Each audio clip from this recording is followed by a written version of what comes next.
Bismillahirrahmanirrahim. Assalamualaikum warahmatullahi wabarakatuh.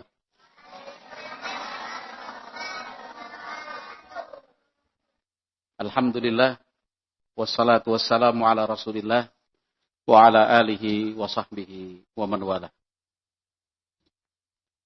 Perang Tabuk.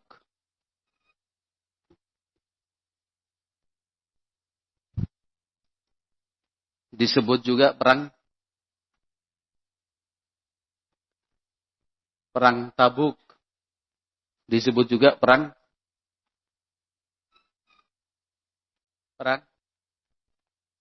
Badar. Bukanlah. Perang apa? Uhud. Bukan juga lah. Perang Badar disebut juga perang? Bukan. Masya Allah, itu yang betul. Dapat hadiah. Ya. Apa hadiahnya? Kita lihat bersama.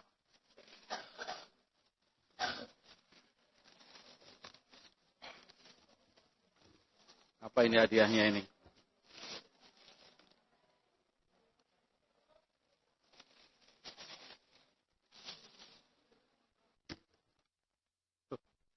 Belum disuruh maju, maju duluan.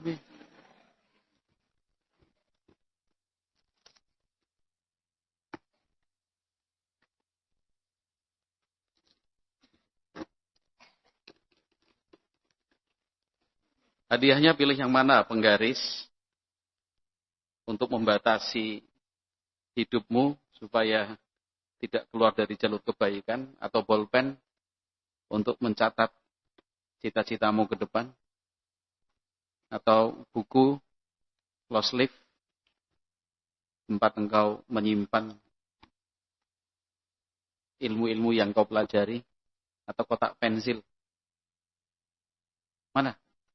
Silahkan. Ya, jadi perang Tabuk itu juga disebut perang Jaisyul Usrah.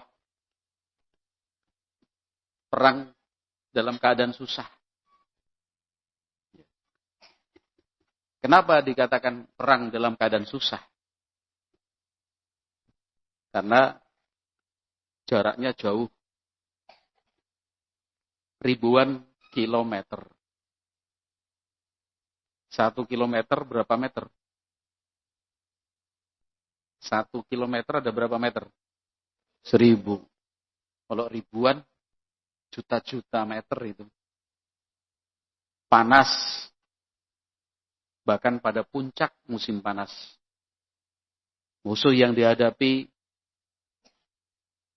berat. Karena pasukan Romawi. Yang jumlahnya berkali-kali lipat lebih banyak. Perlengkapannya lebih modern. Persenjataannya lebih mengerikan. Disebut dengan pasukan susah. Pasukan dalam perang Tabuk. Karena berangkat ketika musim panen raya. Yang dipanen apa? Kurma. Karena wilayah Madinah banyak pohon kurmanya. Kebun-kebun kurma ada di mana-mana. Pohon kurma hanya 1 kali dalam 1 tahun berbuahnya. Itu pada puncak-puncaknya musim panas. Ditanam di awal musim. Ketika hampir habis musim panas. Harus menunggu 1 tahun.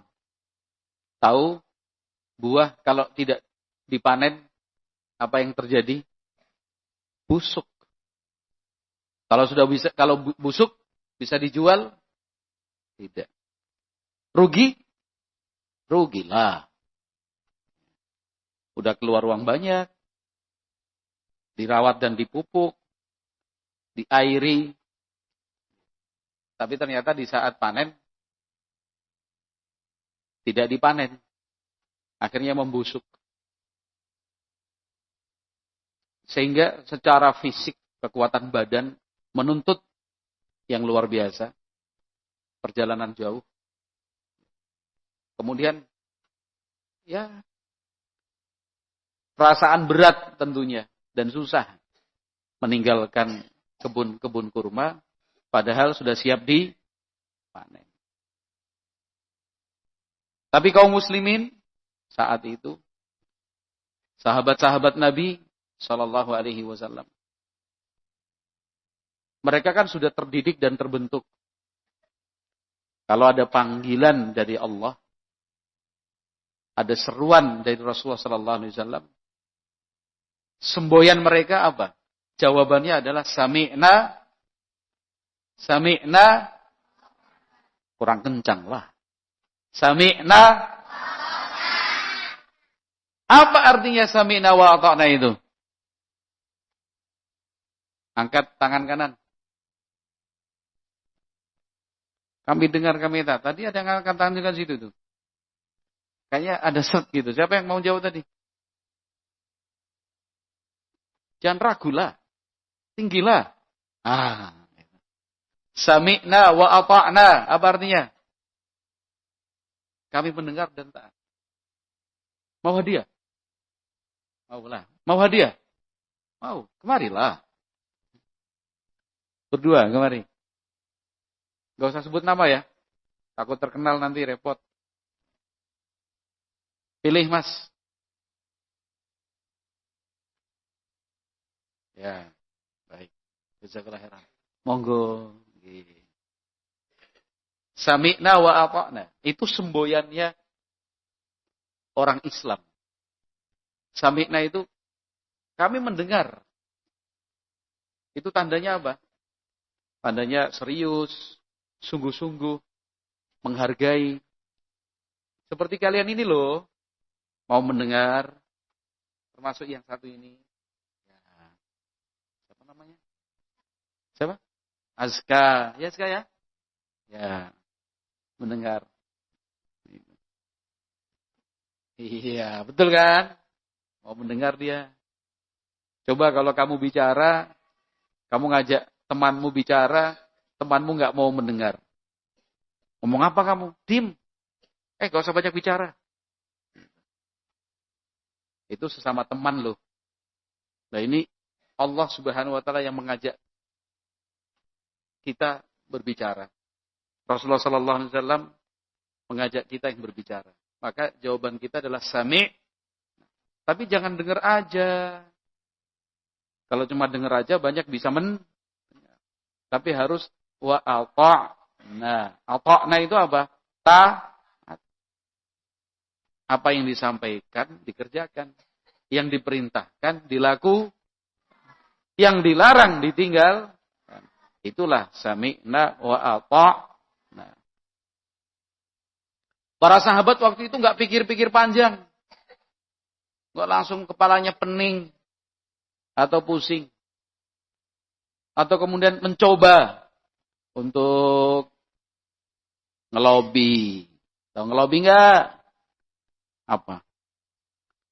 Ngelobi itu apa? Ngelobi itu apa? Apa? Yang keras? Apa tadi? Menyertai, menyantai. Ya. Betul. Mau bolpen nggak?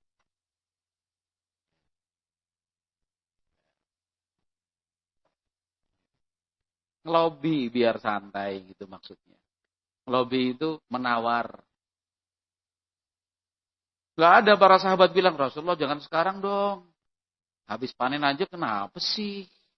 Gak ada seperti itu. Tanggung nih. Kita percepat aja panennya gak apa-apa seminggu 2 minggu lagi. Gak ada itu.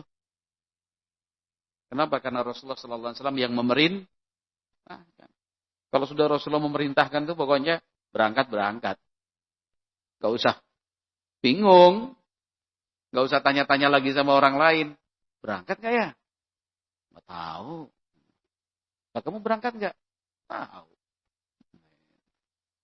Lah itu perintah Allah. Perintah Rasulullah SAW kok ragu. Kok bingung. Kok takut. Jangan takutlah. Jangan bingunglah. Jangan ragu. Jangan ragu lah. Selain perang Tabuk, Rasulullah Shallallahu Alaihi Wasallam itu kalau berangkat itu pasti melakukan tauriyah. Tauriyah itu bersiasat. Kalau mau berangkat ke barat, pasukannya diarahkan ke timur. Barat itu mana sih barat? Musuh di sana. Tapi pas berangkat lewatnya sono. Musuhnya di selatan. Selatan itu mana? Hah? Sono. Utara? Soni.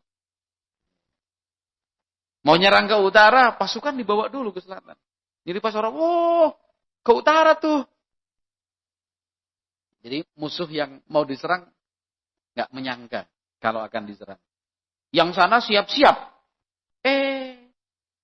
Baru 2 hari, 3 hari berjalan langsung pasukan balik. Set. Muter. Namanya melambung. Itu biasanya. Tapi dalam perang Tabuk, Rasulullah SAW berterus terang. Tidak ditutup-tutupi. Beliau langsung menjelaskan dan memerintahkan kita akan menuju Tabuk. Begitu. Akhirnya para sahabat pun bersiap-siap. Panas bukan masalah. Jauh bukan halangan. Ya. Kebun mau dipanen, nggak usah dipikirkan. Yang penting melaksanakan perintah Rasulullah Sallallahu Alaihi Wasallam. Kita baca nih sekarang ada bagus keterangan dari Al-Hafidh Ibnu Hajar rahimahullah dalam Fathul Bari. Kata Ibnu Hajar dalam Fathul Bari, "Wahia akhiru ghazawatin Nabi Sallallahu Alaihi Wasallam." Perang Tabuk adalah perang terakhir yang diikuti oleh Nabi Muhammad Sallallahu Alaihi Wasallam. Perang terakhir sebelum meninggal dunia. Wa min ahammiha, perang yang sangat penting dalam sejarah Islam. Wa kanat mali'atan bil ahdath. Perang Tabuk mulai dari persiapan sampai keberangkatan, sesampainya di Tabuk, dan saat kepulangan bahkan sudah kembali lagi di Madinah, banyak sekali peristiwa-peristiwa yang terjadi. Fiha akhbarul musirin alladzina anfaqu. Dalam perang Tabuk itu ada cerita, bahkan banyak cerita tentang sahabat-sahabat yang berlomba-lomba untuk berinfak, menyumbang. Yang paling banyak sumbangannya siapa dalam perang Tabuk? Utsman bin Affan. Maju. Yang paling banyak nyumbang itu siapa? Utsman bin Affan radhiyallahu anhu. Pilih yang mana? Hadiahnya. Ambil silakan. Baik. Yang paling banyak sumbangannya itu siapa? Utsman bin Affan. Ribuan dinar itu. Dinar. Ini kalau bisa jawab hadiahnya 2. Boleh milih 2. 1 dinar itu berapa gram emas? Bagus ini. Ya. Bagus nih. Hadiahnya 2 ini karena itu pertanyaan kelas berat itu. Ya. Karena emas kan berat. Pilih 2. 1, 2. Masya Allah. Sebentar. 4, berapa? 2. Tahu nggak? Lagi. 1 gramnya berapa juta sekarang? Nggak tahu ya? Tahu nggak? 1 gram emas berapa harganya sekarang? Nggak tahu, ya sudah nggak apa. Yang penting dapat buku. Banyak sekali. Disumbangkan oleh sahabat Utsman bin Affan radhiyallahu anhu. Belum lagi kudanya, belum lagi ontanya. Onta itu disumbangkan sahabat Utsman itu bukan seekor, 2 ekor. Ratusan ekor. Bahkan ada riwayat yang menyebut 1000 ekor onta. Banyak nggak? Banyak. Kudanya juga ratusan ekor onta. Itu bukan cuma ontanya doang. Bukan kudanya doang. Tapi lengkap. Ada pelananya. Ada tali kekangnya. Ada pancian kakinya. Apa sih pancian kaki? Ya kalau orang mau naik kuda, naik onta kan ada. Untuk naiknya itu loh. Itu lengkap itu. Tapi tetap saja kurang. Karena jumlah pasukan muslim dalam perang Tabuk ada berapa? Berapa? Ya, maju. Bagus. Betul. Jumlah pasukan muslim waktu itu 30.000. Silakan, pilih yang mana, Mas? Satu aja ya. Ya, baik. Baik, Bu. 30.000. 30.000 itu nggak sedikit loh. Itu untuk makannya saja habis berapa itu? Kalau beras misalkan sekarang ini, rata-rata Indonesia itu 1 kilogram emas bisa dimakan ber-10. 1 kilogram emas dimasak jadi nasi kan. Itu ber-10 bisa, kecuali kalian mungkin 1 kilo untuk 8 anak gitu. Karena kalian baru masa-masa berkembang, jadi makannya harus banyak. Yang gemuk-gemuk itu nggak tahu, mungkin 1 kilo bisa 5 orang tuh.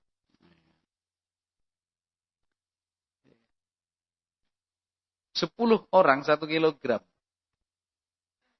1 kilogram misalkan sekarang 12.000 aja. Nggak usah 12.000 lah. Cari yang 10.000. Ya nggak? Itu murah banget itu 10.000 itu. Kalau 3 kali makan dalam 1 hari, berarti 30.000. Itu baru 10. Loh kalau 30.000 orang. Berapa juta itu 1 kali makan.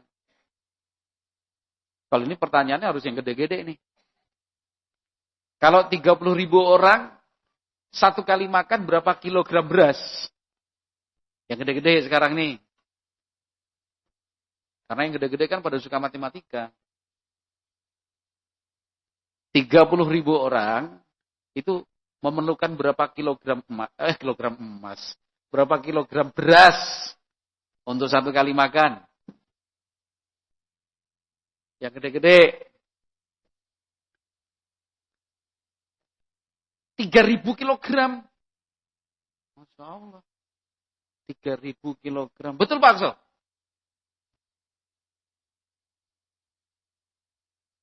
Abu Muhammad betul ya?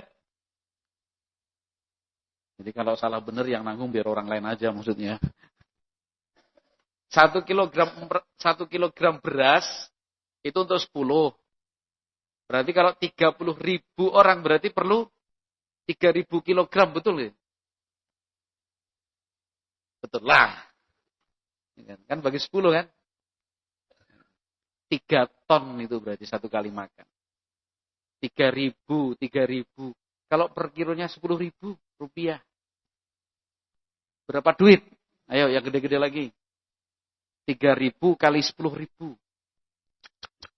Berapa itu? 3.000 kali 10.000. Berapa puljut? Ya, 30 juta maksudnya. 1 kali makan. Kalau sehari berapa puljut? 90 puljut. Ya. Padahal perjalanan ke Tabuk waktu itu lama sekali loh. Puluhan hari. Ya, puluhan hari. Itu kira-kira. untuk menjelaskan kepada kita bahwa perang itu perlu biaya yang besar. Makanya jangan dikit-dikit perang. Gitu. Ayo kita ke Palestina. Gitu. Lawan Israel. Ya, nggak semudah itu. Bukannya takut kita. Berani. Tapi semuanya harus dengan perhitungan. Dan itu yang menentukan bukan kita. Ya pemerintah kita. Dan mereka berjuang pemerintah kita. Alhamdulillah. Jadi biayanya besar sekali. Itu baru makanan pokok. Belum kendaraannya. Belum senjatanya. Belum makanan kendaraannya. Makan ontanya, makanan kudanya. Jadi perlu biaya tinggi. Nah, saat itu ada yang berinfak. Tetapi ada juga wal fuqara alladzina ajazu. Tapi ada juga orang-orang fakir miskin yang tidak mampu. Akhirnya nggak berangkat, nggak mampu. Di situ pentingnya harta. Karena kalau tidak punya harta, ya berarti banyak ibadah tidak bisa dilakukan.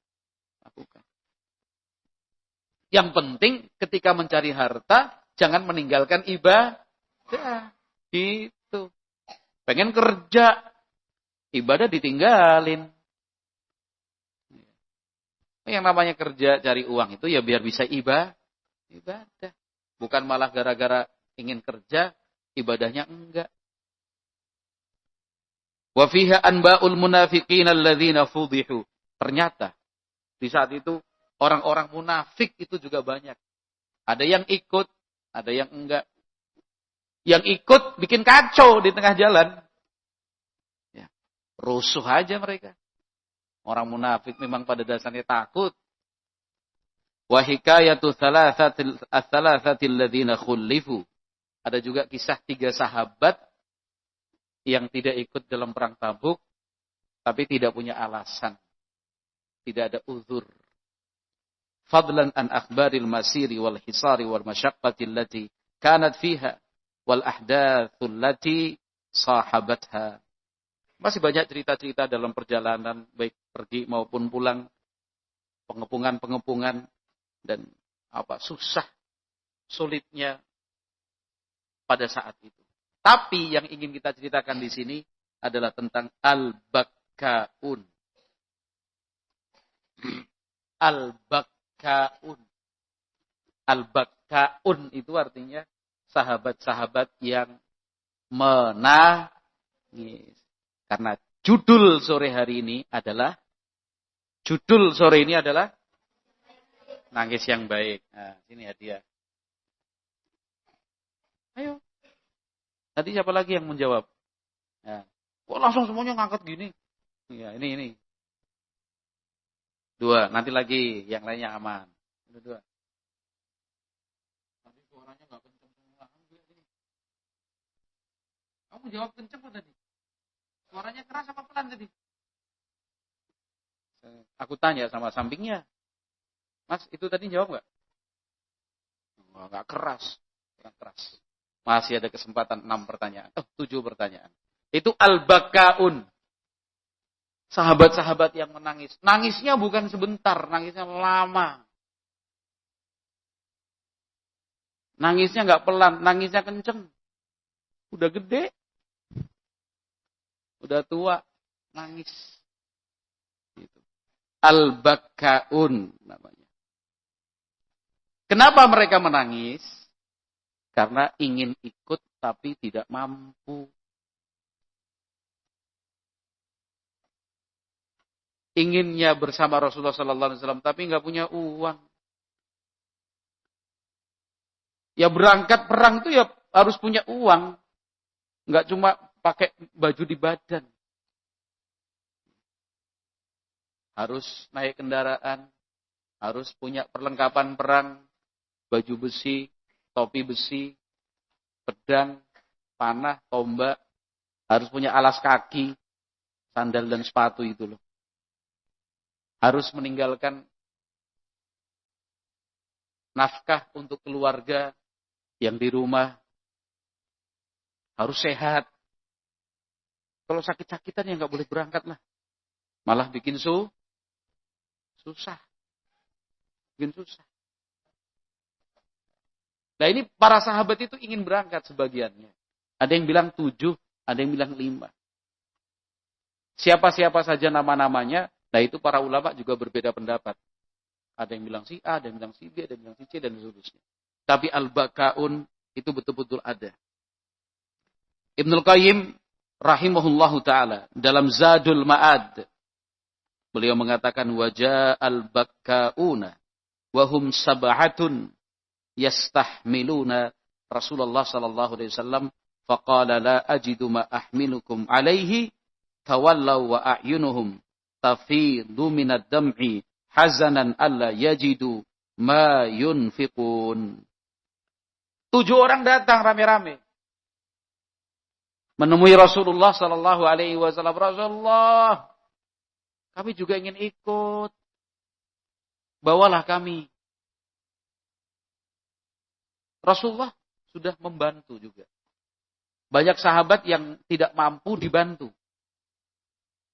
Tapi kan biaya itu terbatas.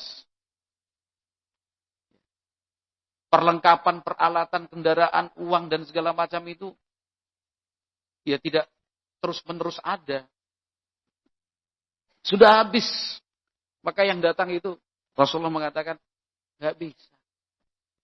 Nggak mampu lagi kita. Ibaratnya kalau zaman sekarang, mau berangkat daurah,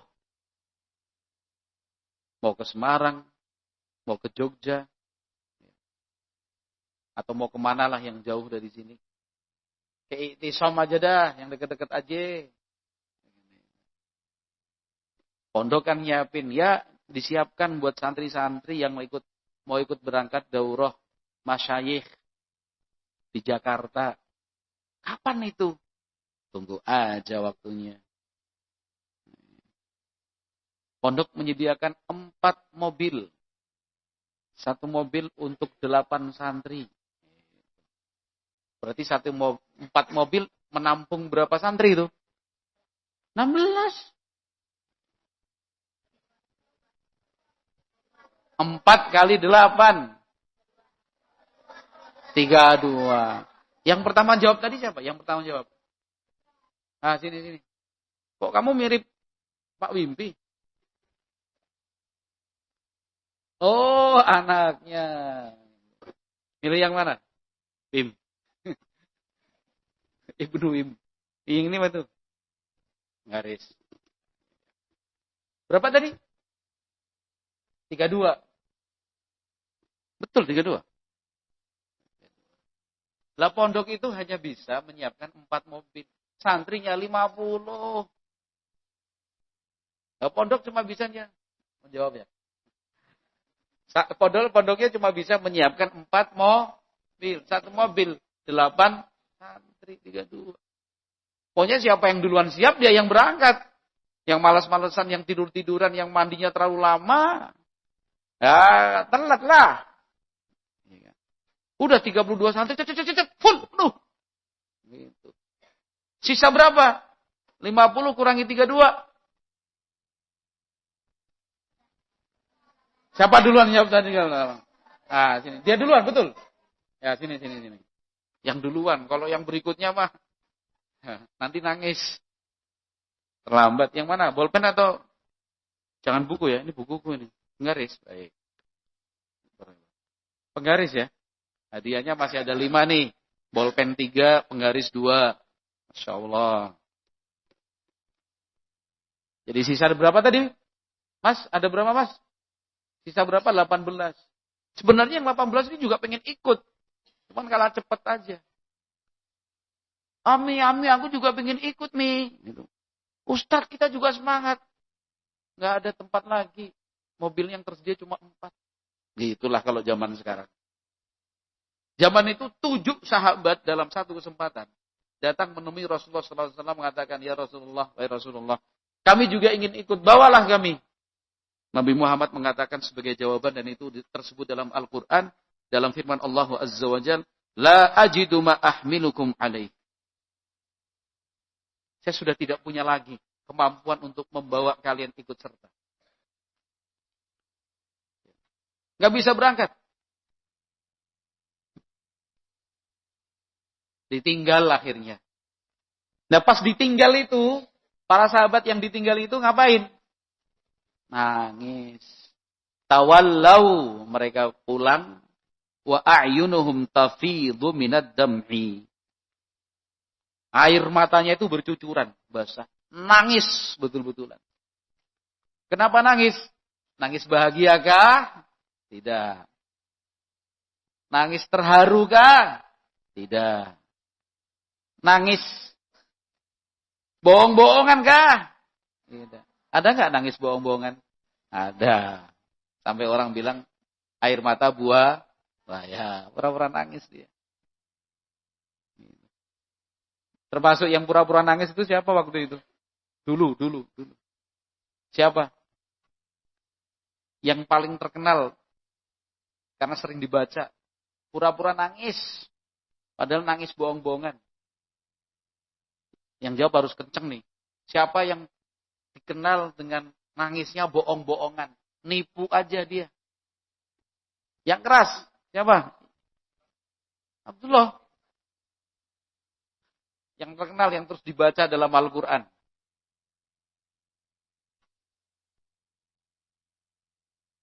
Waja'u abahum isya'an yabkun. Apa? Nabi Yakub. Iya, ceritanya tentang Nabi Yakub. Tapi yang nangis siapa? Nah, sini. Sini, Pak. Majulah. Aku tadi naik mobilmu. Yang jemput abimu. Kamu senang makan wajik? Hah? Senang makan wajik? Dapat wajik nggak hari ini? Oh ya sudah, berarti sama kita. Milih mana, Mas? Ya, baik. Jadi saudara-saudaranya Nabi Yusuf. Cerita Nabi Yusuf kapan terakhir kalian mendengarnya?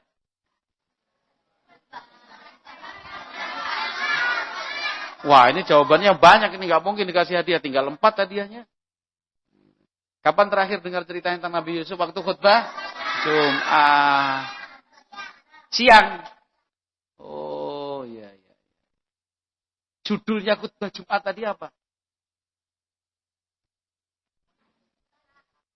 Ketika hampir menyerah. Yang ini? Ya, dua-duanya sini. Ya, ayo betul sini. Ketika hampir menyerah. Kok tahu? Memang ditempel di sini. Ditempel. Oh, yang tahu cuma 2 berarti. Mungkin setelah ditempelin yang lain kali. Ya, milih yang mana? Ya, tinggal bolpen, Mas. Tinggal 2. Hadiah selesai, taklimnya selesai. Kalau mau lama, hadiahnya harus banyak. Nggak ada hadiah, tetap taklim. Tetap taklim. Jangan karena nggak ada hadiah terus libur, taklim. Begitu. Itu saudara-saudaranya Nabi Yusuf waktu kecil dulu tuh sore-sore pulang ke rumah. Gitu. Pak, kenapa? Yusuf dimakan serigala, Pak. Itu nangis bohong. Nah, kamu kalau pengen nangis, nangisnya jangan yang nangis bohongan. Kamu kalau nangis tuh nangisnya jangan karena keinginanmu tidak diberikan. Nangis tuh jangan karena ngambek sama bapak ibunya, abi uminya karena pengen sesuatu tidak dibelikan. Duduklah kawan. Nangis kok karena gak dibelikan mainan. Ada yang pernah nangis karena gak dibelikan mainan? Gak ada lah. Ada. Setelah ini gak ada. Kalau kemarin-kemarin ada gak? Banyak. Pengen beli es krim gak dikasih, nangis gak?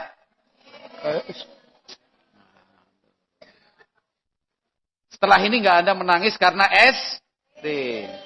Tidak ada air mata untuk es krim. Nah, tulis itu. Karena air matamu lebih mahal dari es krim. Tidak ada lagi air mata karena tidak dibelikan mainan. Karena air matamu lebih mahal daripada mainan. Gitu loh. Setelah ini jangan lagi nangis gara-gara nggak dikasih jajan, gara-gara nggak dibelikan mainan, gara-gara pengen liburan nggak dikasih liburan, ya kan? Jangan nangisnya, jangan gitu. Kalau mau nangis nangis, tapi nangis yang baik. Nangisnya karena nggak bisa ibadah, nangisnya karena terlambat sholat, nangisnya karena nggak masuk sekolah, nangisnya karena hafalannya susah, ya. Nangisnya karena ingin berangkat ke Madinah, nggak berangkat. Nangisnya bilang ke orang tua, Bi, aku pengen berangkat ke Yaman, Abi nggak punya uang. Nah. Nangisnya yang gitu. Tapi bukan untuk ngambek. Nangisnya nangis sedih, seru. Nangisnya nangis sedih, kok nangis seru. Ya kalau bahasa Jawa bener, nangisnya sing seru itu sing kenceng gitu. Cuma kalian tadi bahasa seru itu bahasanya Indonesia, ya kan. Bukan nangis yang seru. Kamu pengen berangkat. Sekarang kakak-kakak kelasmu yang di Madinah ada berapa? Ada berapa yang di Madinah, kota Madinah sekarang? 5, 4, 7, 6. Nama 7. Kita hitung sama-sama. Bentar dulu, tenang. Kakak-kakak kelas kalian yang sekarang sedang belajar talabul ilmi di kota Madinah. Sekarang nih, yang dari Ma'had Riyadhul Jannah. Luar biasa loh. 1, Mas Bay. Kok nomor 1 Mas Bay yang disebut nih. Mas Bay. 2, Mas Bukhari. Mas Bay, Mas Bukhari. 3, Mas. Ya, Mas Abdullah. Mas Yusuf. Terus Mas Aziz. Mas Budi. Apa katanya tadi? Mas Garun. Garun itu siapa? Abdul Mubarak itu Jarun. Dadun. Mas Abdullah Mubarak itu panggilnya Dalun. Apa? Dadun. Dapat dari mana ke mana itu? Abdullah jadi Dadun itu. Iya, kurang 1 tadi. Abdullah Mubarak sudah tadi. Satunya lagi apa? Siapa? Habis. Masuk 6 doang, 7 kan? 6. Mas Bay, Mas Yusuf, Mas Bukhari, Mas Budi, Mas Dadun, Mas Aziz. Masa? Mas Likin. Luki. Siapa? Diki. Tadi udah disebut belum Mas Bukhari? Udah. Berarti 6 atau 7 sih? Ya siapa? Yang satunya siapa? Mas Zaidan. Tapi kan sini. Bukan? Nggak apa-apa. Dalam thalabul ilmi kagak ada mantan. Iya. Nggak ada cerita mantan dalam thalabul ilmi itu.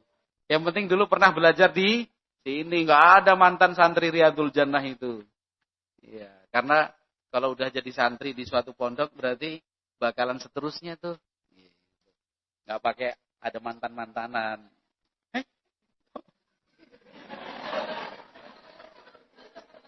Itu yang di Madinah, yang di Yaman ada nggak dari sini? Yang di Yaman? Ada. Apa? Mas Bay. Tadi Mas Bay di Madinah, masa di Mas Bay di Yaman lagi? Piye toh? Bayangin tuh, kalian Masya Allah itu. Kakak-kakak kelas kalian ada 7 sekarang di Madinah. 7 itu nggak dikit loh. Makanya kalian harus punya cita-cita untuk bisa ke sana. Nah, sarannya Ustadz Muhtar, nanti pulang ke rumah, nanti sore ini boleh, pada maghrib boleh, pada isya boleh, bersih-bersih rumah. Rumahnya disapu, dipel, ya kan? Kemudian, entar dulu, dengar dulu. Apa hubungannya sama Madinah? Entar dulu, tenang. Dengarkan baik-baik. Kan gitu. Isma'u, listen to me. Iya. Oh, kalau udah sampai Madinah, you must can speak English. Iya. Oh iya, orangnya sana kan orang dari mana-mana. Tapi al-Arabiyatu aula. Ingat, tetap nomor satu itu bahasa Arab. Coba nanti kalian pulang dari sini, sore boleh. Nanti malam juga, oh ye. Bersih-bersih rumah, nggak usah bicara, nggak usah ngomong-ngomong. Pokoknya ambil sapu. Kamu kenapa, Dek? Tenang aja, Mi, gitu. Sapu bersih, yang baju-baju dilipetin. Ya, kalau nggak bisa nyetrika, lepitin doang aja.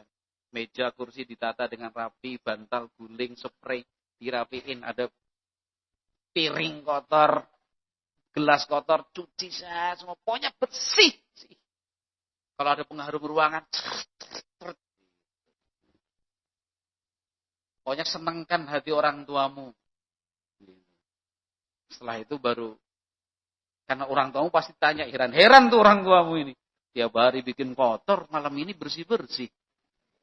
Wah, dapat ilmu apa lagi nih? Bilang sama abimu, sama umimu. Kalau kamu ditanya, kok bersih-bersih, kenapa sih? Iya, Mi. Aku pengen berangkat belajar ke Madinah.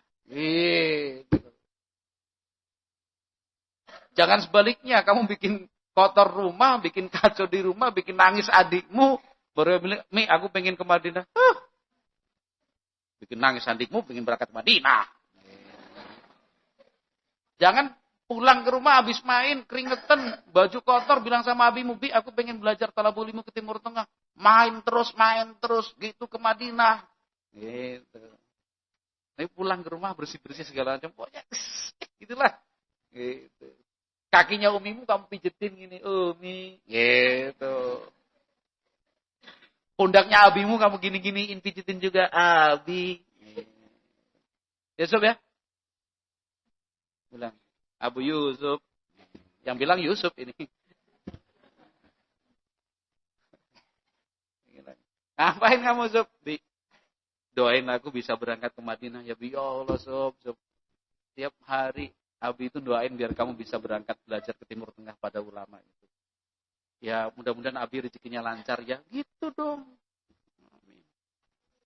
Gak mungkin orang tuamu kalau caranya seperti yang Ustaz Mukhtar bilang tadi. Gak mungkin Abi sama Umi bilang ngimpi kali ya. Gak mungkin. Gak mungkin orang tua bilang, ala dek, kamu ngaca gitu loh, kita tuh siapa, dapat uang dari mana? Nggak mungkin. Percaya deh. Apalagi kalau orang tuanya udah denger yang Ustaz Mukhtar sampaikan ini, dapat bocoran kan? Bilang sama abimu sama umi, Bi, aku pengen berangkat ke Madinah. Iya nak, itu pasti jawaban bapakmu, ibumu itu, abah dan umahmu bilang, insya Allah. Yang penting kamu rajin, kamu serius, rezeki bisa dicari. Orang tua akan menabung. Yang penting kamu nurut. Ya, kita sama-sama berhemat. Bismillah. Bukan bersih-bersih rumah, pijit-pijit kaki ibunya, pijit-pijit bahu bapaknya, ya kan? Kamu ngapain? Mi, beliin HP dong. Iya.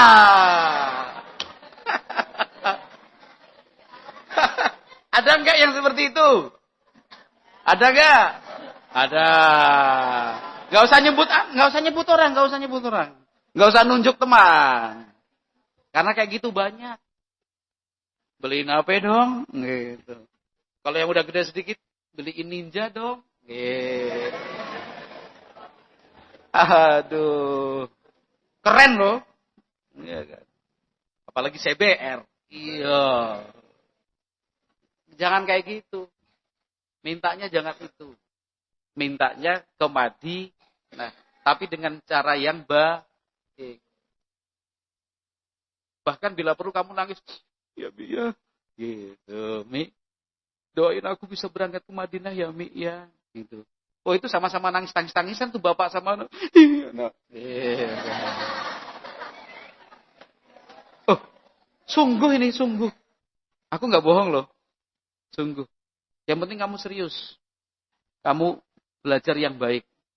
Nggak akan ada orang tua yang kemudian mengatakan, kamu belajar aja di Bojong.